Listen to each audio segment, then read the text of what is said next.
Charlotte Soccer Show. John Hayes, Danny Brams, we're on the patio. It's a beautiful morning here in the QC. It's a beautiful morning. And we're at the French pastry specialty store. I'll call it that. Amelie's Bakery. I took 4 years of French in high school, John, so I'm going to call it a La Pâtisserie, as you would say, the pastry shop. Very nice work. And I do love Amelie's. Où est la bibliothèque, you know, what can I say? But, yeah, man, we're here. This is a staple spot for us. We recorded several classic episodes last year, and this is our first time back this season, well, so good times. The reason why I wanted to come here specifically is because, you know, it's too big of a week to go out partying and pounding beers while doing the show. We need to be in the right mind frame on this Tuesday morning. As we're recording this, it's match day -1, which means 1 day until Miami. I've been loving that you've been taking ownership of the countdown. The countdown posts on social channels are just very nice, and like people are responding. Like you've been putting out there like 4 days, 5 days, six. You know, we're going backwards, but you know, started with 9, I think, right? Yeah, so it was like 10 days ago. It feels like it was yesterday. And people are chiming in. Like Donna Hartman, one of our great tifos, was like, "I love that I'm not the only one counting down the days." And I was like, "Yes, that's how it goes." So here we are, and we're gonna have a big discussion about this match, and that's what we're gonna do here today. We're gonna talk about the state of both squads, the state of the rosters. Obviously, this game being played during an international break with so much at stake is not ideal. Yeah, I mean, but it's like, hey, one of ours for one of theirs, right? Like we may lose Jere Uurinen, who's playing for Finland later today, or at least will be in the squad for Finland. We know if he's playing. Oh, he'll be playing. He played the full 90 over the weekend. He's going to play. So we lose Jere. That sucks. That hurts. But Miami loses Leo Messi, who's playing for Argentina tonight against Peru. So I think that's a decent one of ours, one of theirs for sure. The real questions are going to be around another slightly more important player to us and whether or not he's going to be available, and we can talk about that through this episode for just sure. Briefly about Messi, the timing lined up pretty perfectly for that injury that he had, right? Just to pop back up right during that international break to play for the reigning World Cup champions, Argentina. Yeah, that injury healed just in time for Messi to get back to put on a show for his country. Right, and Argentina's doing pretty well in qualifying. It's not like they need Messi necessarily, but they have plenty of other superstar power on that team. But it's crazy how much he changes things. And it's like, man, there was crazy scenes in Lima, Peru last night. I actually saw this online as I was getting up this morning, browsing the news. Like, and that's who Argentina is playing today, Peru. Yeah, there's like a giant throng of people that are like staring at Leo Messi's hotel room window, like outside the Argentinian team hotel. And there's like a 5-second video of him just like looking around the curtain and looking back at him, and everyone goes nuts. It's crazy. Like, and I just hope. I really don't want to see scenes like that in Charlotte, I guess, is what I'm saying, is that like the Messi fanboy stuff. Even if you love Messi, if you love Messi and claim to love Charlotte FC, this is the week to choose. It's the time of choosing has arrived, and I'm tired. You can't straddle the fence any longer. So, like, you know, one's got to go, either Messi or Charlotte FC. I know Messi isn't going to the playoffs anyway, but I just don't like this idea. We're here to focus more on the road game, the game that's coming up, match day -1. But Saturday we have the reverse fixture, right? Sneaking up, and I don't want this Messi phenomenon to overtake what should be a much more important focus for all of us as a fan base, which is get these points to finally seal up our playoff bid. The Messi thing for me falls into this category that is just basically celebrity worship and icons. The state of 2023, and that's something that you and I have talked about, is that when you look around, people are looking for an icon. People are looking for Leo Messi. People are looking for Taylor Swift. People are looking at the best of their craft and want to raise them up and really celebrate them and almost worship them. And I think that there's a point where that becomes a little bit overblown, where you start to worship somebody that you never even met before. I think that becomes a little. Is that a big problem in this country?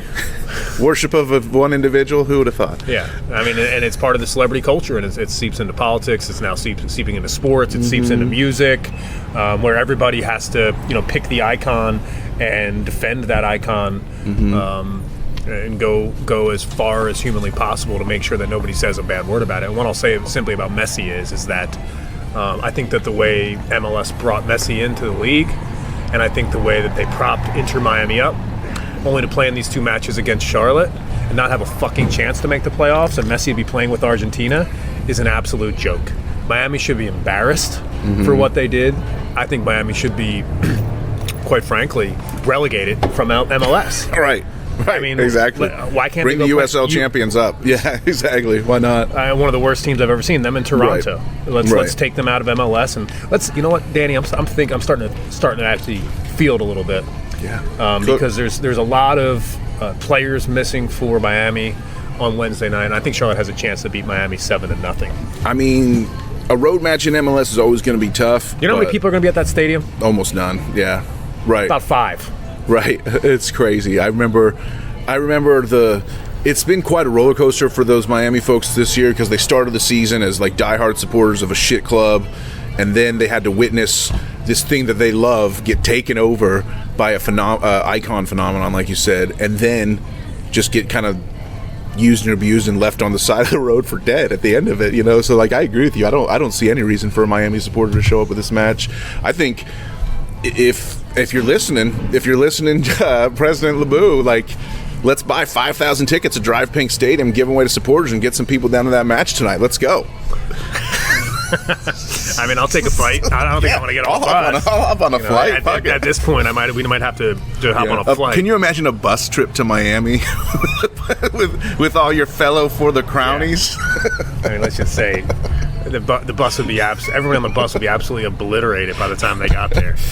That's a long drive. Beer stops in Columbia, Charleston, Jacksonville, all down the coast. Yes. So here's the update about the rosters. Okay, and I want to give credit to for topin90.com for putting this all together. The one and only Sam Vanalinda, who wrote this story, and you can find these availability reports anywhere, but I thought topin90.com did a nice job of just laying this all out.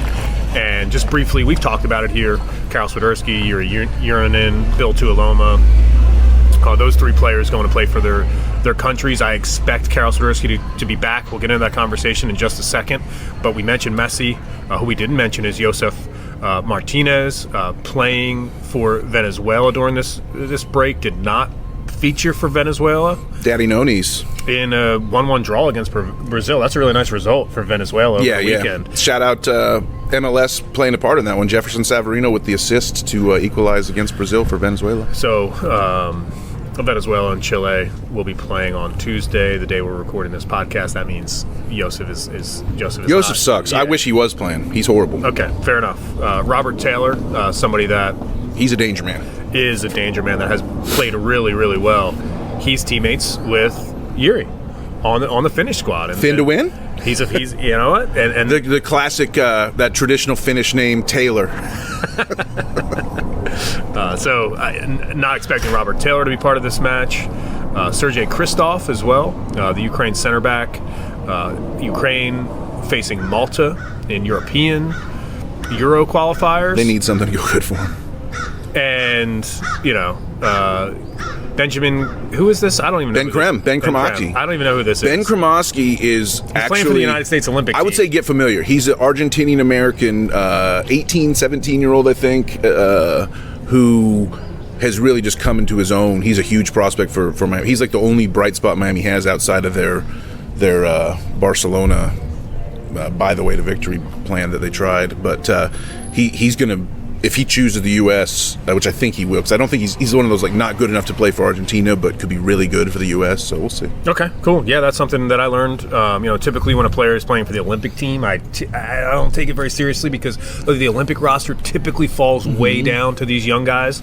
But that's exactly who he is, a super young guy, and that's a great call out and somebody that should be Ben Krem. Ben Cremaschi, but they call him Ben Krem down there. And while we're on that subject, real quick, shout out Nimfasa Berchimas. Yes. Nimfasha, who was a 15-year-old Charlotte FC prospect playing for the United States U17s, just called up this week.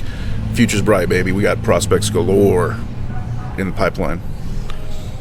I mean, it's really interesting to think about the fact that these prospects are going to be coming up, and these young players now part of this new generation, what they could eventually turn the United States men's national team is. The only issue is with the United States men's national team, for me, they play in FIFA-run tournaments. And the way I feel about FIFA at the moment is they can go fuck right off. Not good, yeah. So anyway,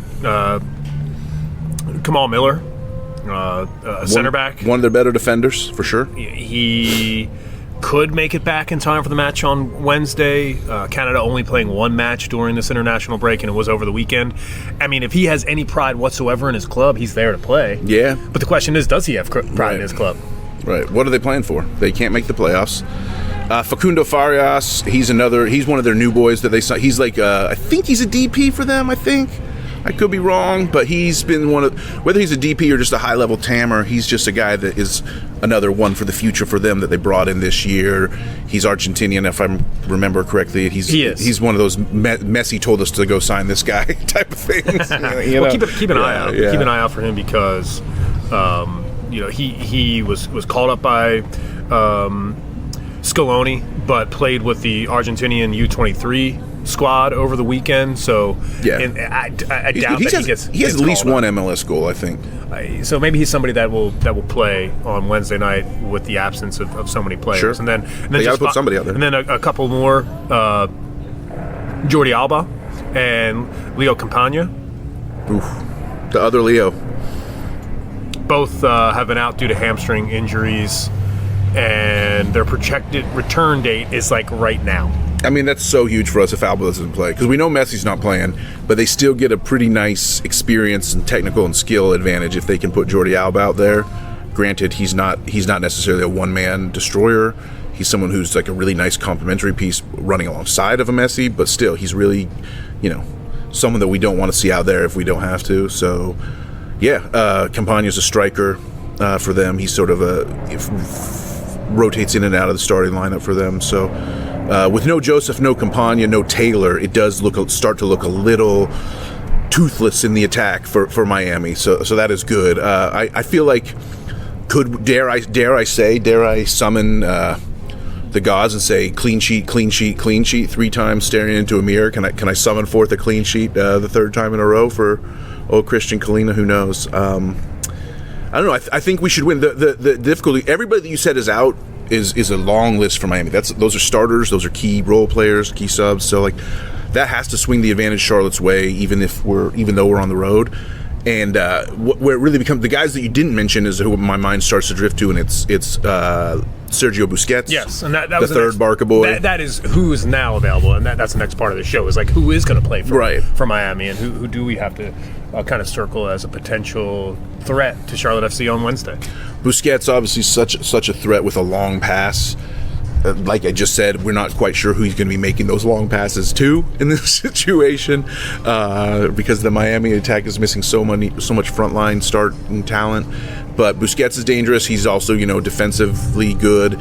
And they got this other guy, Gregory, just a one name. I think he's Brazilian. I forget, but Gregory is Gregore. Just looks like Gregor, but it's Gregory. And Gregory is he was like their best player before Messi, the whole Messi project started, and he was like a really good defensive midfielder for them. And then he got hurt, and that's kind of what spurred their long losing streak. He is Brazilian, by the way. The loss of Gregory. Okay, cool. And so Gregory and Busquets as sort of like a midfield pivot that Miami could run will make them tough to break down. I think if they want to play the spoiler role and say, you know what, we're not in the playoffs, but fuck Charlotte FC, they're not going to the playoffs either. That's going to be our goal. I think they're going to not necessarily park the bus, but I just think they're going to camp it. They're going to invite pressure and just try to knock it away. And I think they're going to be playing for the 0-0. And it's going to be our job to break them down. I think Busquets and Gregory are going to make that tough. I think that's why we're going to need a midfield playmaker. Yeah. By the way, Gregory signed a new contract extension this week. Yeah, he's a big part of their plans. Just announced yesterday. Was it TAM, or it wasn't DP, right? No, absolutely. Just don't make us center defensive mid your DPs in this league. Yeah, that's not a good idea. Austin FC tried that and we saw how it worked out.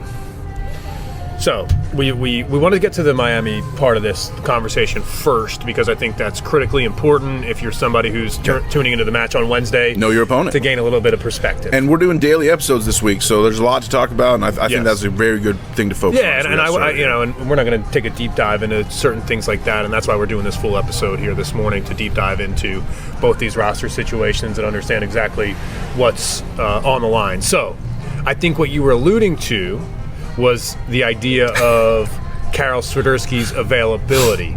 And whether you know me too. We've been doing this long enough. You know exactly what I'm alluding to, and friend. Whether Scott Arfield is going to be tapped on the shoulder to come in and start this match and potentially flip roles with Swiderski coming off the bench for the final 30 minutes. I mean, there's a certain romance in thinking that you could do it for sure. Scotty Arfield, I mean, it's Wednesday night and I like the way you move. Scotty Arfield, baby. You know, like, come on. Like, Scotty Arfield knows how to do it. Like, I think the whole point is Laddie doesn't know. Laddie doesn't know what Scotty can do at this point. All of those stupidly shoehorned in references just to say, put Scotty on the pitch at Miami to start. I don't see why not. I believe Derek Jones is out due to yellow card suspension. I think he got a cheap yellow maybe at the end of the last game. I'll double check that, but I don't see Jones starting in the role.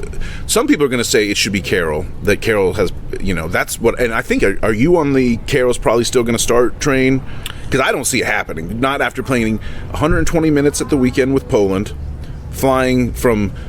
he flew from Chicago to Charlotte to Poland to the Faroe Islands, back to Poland to Charlotte in the course of, I think, 7 days, and now he's going to fly to Miami and play another soccer match, having played 2 in the meantime with all those flights. I just don't see it. So I think he starts on the bench, and he's a second-half impact sub for me when we're kind of like need something to happen. But I could be wrong. News and notes. Yes, Derek Jones is suspended for yellow card accumulation. Hey, points for Bram. Good call on that. You're nailing this show right now. I think everything I've checked you on, you've been spot on. So it's 100% record. I'm highly caffeinated, so that must be yeah. You are clicking on all cylinders right now.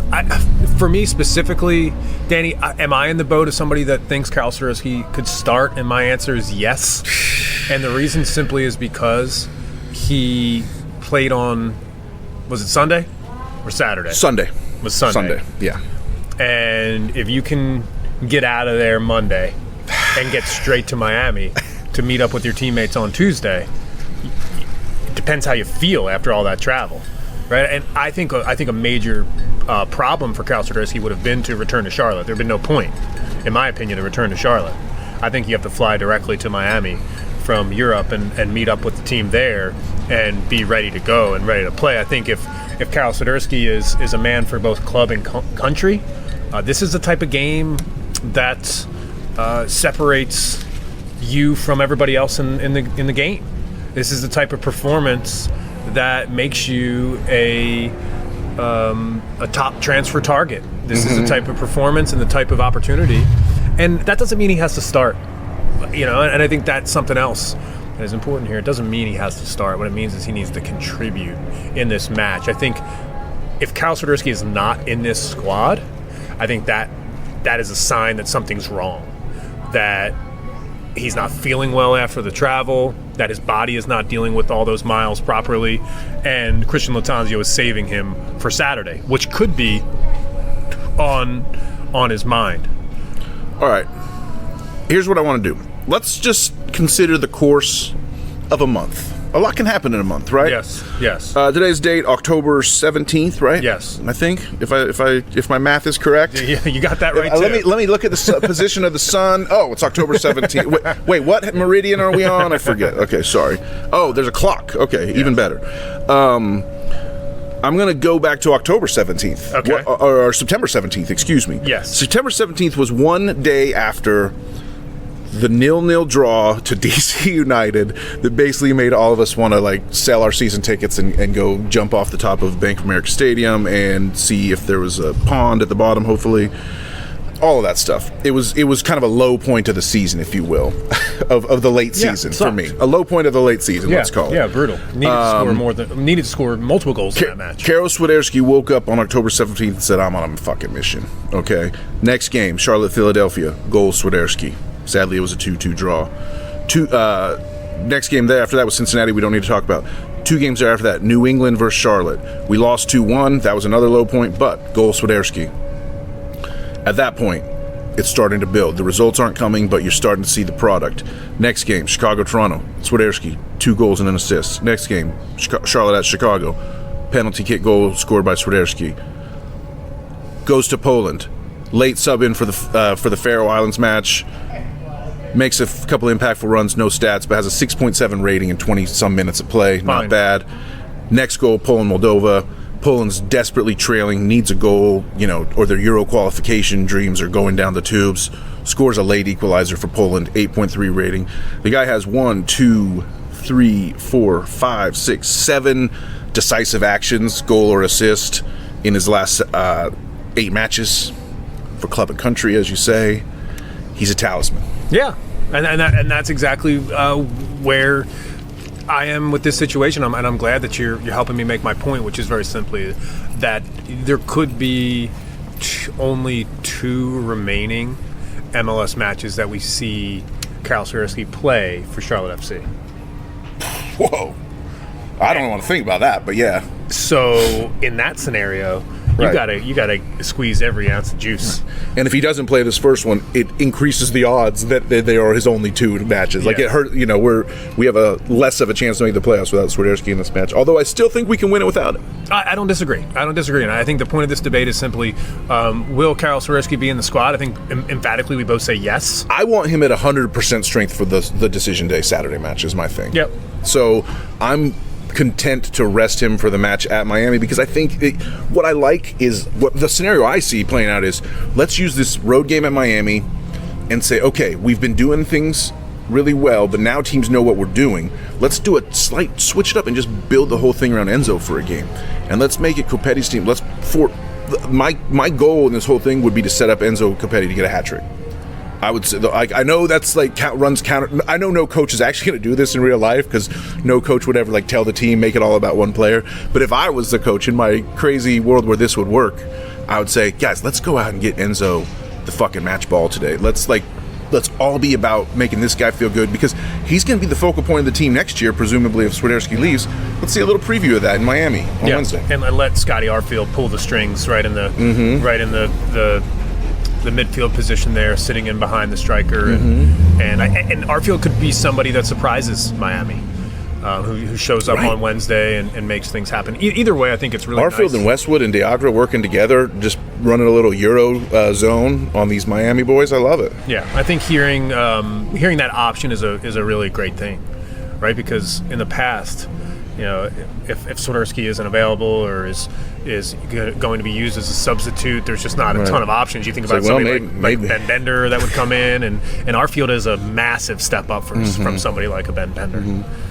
So props to Zoran, props to the front office for creating this depth at such an important time of the year, because you're talking about 2 full 90 players in Karol Swiderski and Yuri Yurneman maybe missing this match, but Charlotte FC having the depth and the experience to plug people in and get the job done. That's really cool to say.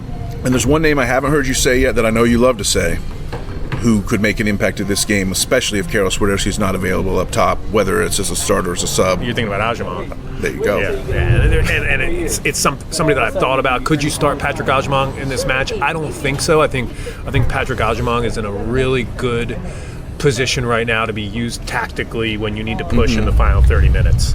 And every match from here on out, and it's been like that throughout this month, but now it really becomes in the 60th minute. If you're chasing a goal, I mean, you got to bring him off the bench and just throw him in the box and say, try to get a finish here. And I think we saw at the Crown Legacy match, the playoff match against Columbus Crew 2, we saw kind of what it looks like when a team needs a goal late in a playoff match, and how you can just bring on striker after striker after striker in that situation. Yeah. That was awesome. I feel bad that Crown Legacy lost, because I wish that they were gearing up for another playoff match this weekend too. Independence play on Friday. We'll definitely be at that match. Can't slack on that. But it reminded me that Legacy match. This is a metaphor that I really wanted to bust out. So forgive me for looking backwards for a second. But one time when Legacy subbed on the 4-striker attack that was desperately trying to equalize in that playoff match against the Columbus Crew. Yep. It reminded me of this time when I saw Billy Idol in concert one time. That's a cool shout. At South by Southwest when I lived in Austin. This is, way past his prime Billy Idol. This is sort of like, it's almost sort of like novelty, kitschy, like, oh, let's go see Billy Idol, but it was fun, throwback 80s style, whatever. We had a lot of fun. And he sang Moni Moni, like, here she come now, say Moni Moni, dun, dun, dun. So that song, love that song, right? So I think it's a cover of an old 50 song, but at the crescendo of the song, Billy Idol steps up to the front of the stage. He's jamming his guitar, and then another guitar steps up from the back of the stage, starts jamming his guitar. And then two more come from the wings, and there's four dudes just jamming the same power chord riff, all standing right next to each other on stage. Yes. For this, and I was like, man, and I wish it would have paid off because that would have been awesome for Crown Legacy. But the four guitar, four striker assault, I mean, imagine if we need that on Saturday. What if we find ourselves Saturday, it's the last 30 minutes, and we need the 3 points to go to the playoffs. And we have two strikers out there, and there's two subs to be made. So that leads me to my next question, which is, what happens if Charlotte FC only gets 1 point or 0 points out of this match? And the reason why I ask is because, we've talked about how confident we are and how Miami's dealing with injury, how they're dealing with a skeleton roster because of the international break, not going to have their best players. But this is soccer, and when you roll the ball out for 90 minutes, anything could happen. And if Charlotte FC were to draw in this match, I mean, who would be surprised? Sure, right. That's what we do, is draw, right? So, So if you do pick up 1 point, you're heading into Decision Day. Tied on points with Red Bulls and Chicago on 40, and DC United, who's already done, so they don't count. Chicago's done as well, aren't they? No, Chicago plays on Decision Day. They have DC's one. the only one's done. DC's done, that's right. What we would be begging for, and that's what we would need at that point, would be a Montreal loss, I believe. We would any Montreal loss is good for us, because we can take care of our own destiny in terms of passing the other teams that are tied with us on points, but Montreal is 1 point ahead of us. So we really need them to lose to enable our ability to jump them. 1 point from the Miami road match would get us one back in Montreal. Doesn't really matter at that point. The point helps us, but it doesn't really lock anything up for us, I guess. Well, it doesn't lock anything up, but there's still hope. And I want everyone to go into the match Wednesday night understanding exactly what the scenario is. Montreal plays at Columbus on Sunday, so Decision Day. That's in theory, if Columbus is going for it, that's a tough match for them. Columbus is one of the better teams in the East. Yep. I think they are, if I'm looking, they're fourth in the East, and they would be playing to shore up a home playoff spot, so they will be going for it. There's a lot to play for in Columbus. So there's a real scenario here, Danny, where, and I want to take Montreal out of this just because they're in that ace spot. So let's just say Charlotte gets a point and is tied with New York Red Bulls and Chicago on the final match of the season. Mm-hmm. I think Red Bulls play at Nashville. Chicago hosts NYCFC. Who's 1 point behind us, I believe. The thing that is... I'm sorry, Chicago at NYCFC. Forgive me, sorry. I want to remind people this, that the tiebreaker in MLS is not goal differential. It's wins, baby. The tiebreaker is wins. Mm-hmm. And right now, Red Bull and Chicago have 10 wins each. Charlotte with 9. Yeah. So... if Charlotte does draw against Miami on Wednesday and goes into that match on Saturday, then all of a sudden you are behind in that tiebreaker category. Mm-hmm. And if all three teams win and are tied on points, you're out of there. Yeah, being tied on points is no way to go for us. We've had enough draws this year. We can't draw on points. It needs to be a win. If it's a tie, it will be, the match will still really be meaningful, considering, if you get a result and the other two teams don't, then you're in. Well, here's the deal. Here's the simple math. We're on 39. We can get to 42. So if we get to 42 and Red Bulls lose at Nashville, Chicago loses at New York City, or either of those are draws, then those two teams can't get to 42. So we could lose at Miami on Wednesday and still be alive. Mm-hmm. Depending on, we would need a lot of help in other results, but they're reasonable results. You don't expect Red Bulls to go into Nashville and win. Nashville Nashville doesn't really have anything to play for. They could play a soft 11, but I still don't see Red Bulls going to Nashville and winning. I just don't see it. So Chicago, NYC. Chicago could win that match. Chicago's playing better than NYC right now, but I honestly see that one as probably being a draw. If it's being played at Yankee Stadium, which I think it is, then that's kind of a drags everyone down to the bottom type of game condition when you're playing in the baseball field. So everything looks good for Charlotte, but man, if we could get this win at Miami, I mean, we're not in dreamland, but we are in a nice Uber on the way to dreamland. So I'm gaming this out even further. Game it. And that is, if Charlotte FC does win, they'll have 42 points, and they'll have 10 wins. Yeah, correct. Going into that final match. And then we would trail goal differential to Red Bulls. So even if you draw that final match at home, and you get to 43 points, if one of those two teams, New York and or Chicago, wins, they'll match you at 43, and you're out because you don't have the amount of wins. So I'm bringing this point up just for one reason specifically, right? Is all season long, the conversation has been about dropping points from winning positions. The conversation has been about draws that felt like losses. I'll think about the Philadelphia game just off the top of my head. I'll think about the Orlando match, both at home off the top of my head. I believe the Orlando match where we conceded late.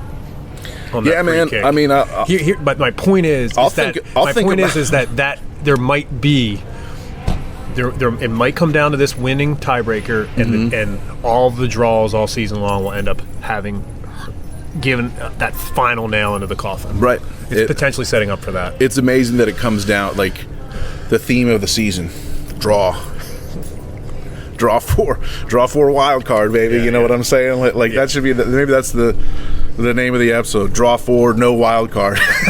You know. And I think what it puts into perspective in talking through all of this, what it speaks to me and what it says is that anything less than 3 points on Wednesday night is not ideal. Despite being alive with a draw or a loss, that makes the job just so much more difficult on Saturday. Wouldn't you rather be sitting in one of my favorite things to say? Wouldn't you rather be sitting in the catbird seat? I would rather be sitting in that catbird seat. You know, I'd rather wake up on decision day in the playoffs trying to hold our position rather than still trying to chase it down on decision day. So that's what's at stake on Wednesday night. Something tells me, Danny, that either Scotty Arfield or Justin Meram are going to have is going to have an impact play on Wednesday night. That's my prediction. Veteran presence is that those two players will be a part of this match on Wednesday, and they're going to play a massive role. I think Justin Meram will start in this match. I think that Christian Lattanzio, in a situation like this, we've seen it before, is going to lean on veteran guys. I can see it. And I think Vargas maybe being saved for Saturday night at home could be an opportunity there. So I think you're looking at potentially across the front up top. You're looking at Enzo Capetti, Justin Meram, I don't know if I trust Vargas in this spot. I like Vargas a lot as a player. I don't. If I'm Christian Lattanzio, I'm not sure I can run Kerwin Vargas out there right now it is a starter. And so as a sub, sure. So what you're doing, and for what it's worth, Kerwin Vargas did start against Chicago on the road in that match. That's because Mama de Agro's working. Does this make sense to you for a Wednesday night lineup potentially? You've got Enzo Capetti at the striker position. He's flanked by Justin Meram and by Breck Diagre, and Scott Arfield is tucked in behind, playing behind the striker. Ashley Westwood and Brant Bronico round out the midfield, and then there's four at the back. Yeah. The four at the back being Privet, Malanda, Byrne, and Lindsay. Yeah.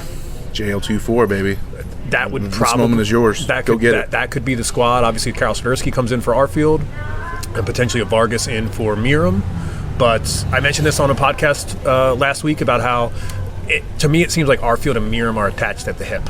Yeah. I think if one starts, the other might start. Yeah. I loved that breakdown you did of how they were hanging out the whole pregame training.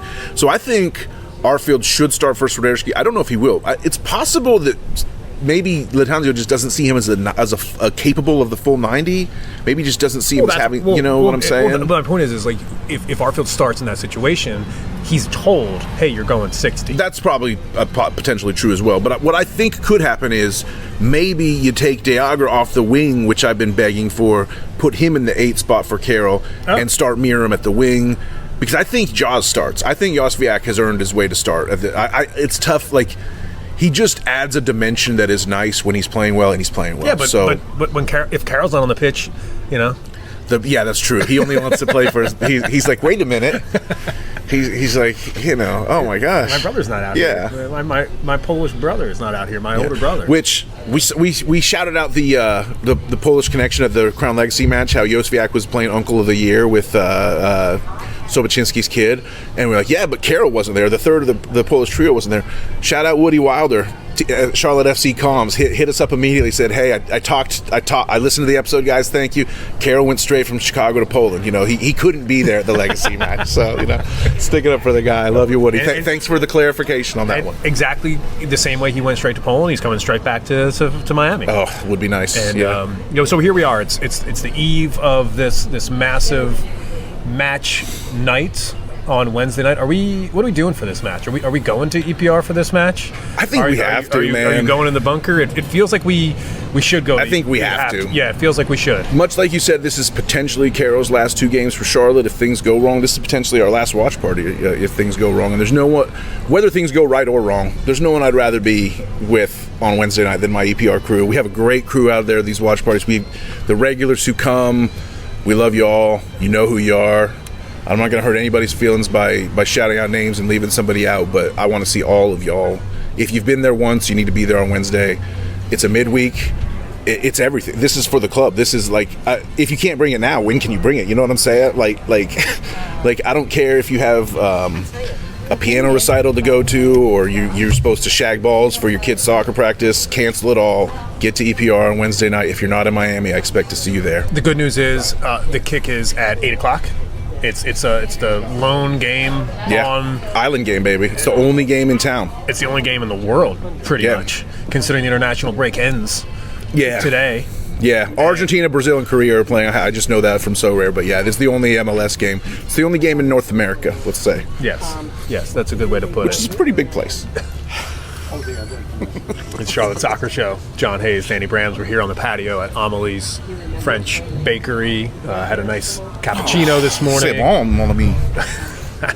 I know you had a nice latte as well. Dude, I had a s'more latte and an apple crisp Danish. I felt like I was at the world's greatest campfire. It was absolutely amazing. The only thing we did miss is a burning flame, which, who knows, maybe on Elizabeth Avenue after a big result on Wednesday night, things can get a little crazy. But hey, I'm not advocating for any type of behavior that way. We might frequent a place called Hooligans, but we certainly don't act like hooligans. Catch me on the right day. I think there's a video out there somewhere of me being dragged away like a hooligan out of some stadium somewhere.